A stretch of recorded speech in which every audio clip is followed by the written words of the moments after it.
Is your Insinkerator disposal clogged and causing a kitchen nightmare? Don't worry, we've got you covered. Starting off, safety comes first. Turn off the power to prevent any accidents. Next, grab some tongs or pliers and carefully remove any visible blockages. Never use your hands inside the disposal. If that doesn't work, locate the hex key slot at the bottom of the unit.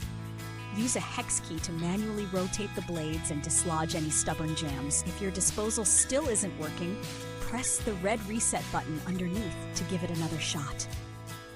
To clear minor clogs, run hot water mixed with a little dish soap through the system. This helps flush out any lingering debris.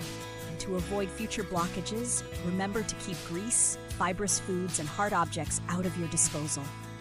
If you've tried these steps and your Insinkerator is still acting up or making strange noises, it might be time to call in the professionals.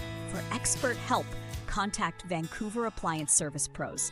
We're here to ensure your appliances run smoothly and efficiently, keeping your home in tip-top shape. With these tips, you can tackle most disposal issues with confidence and ease.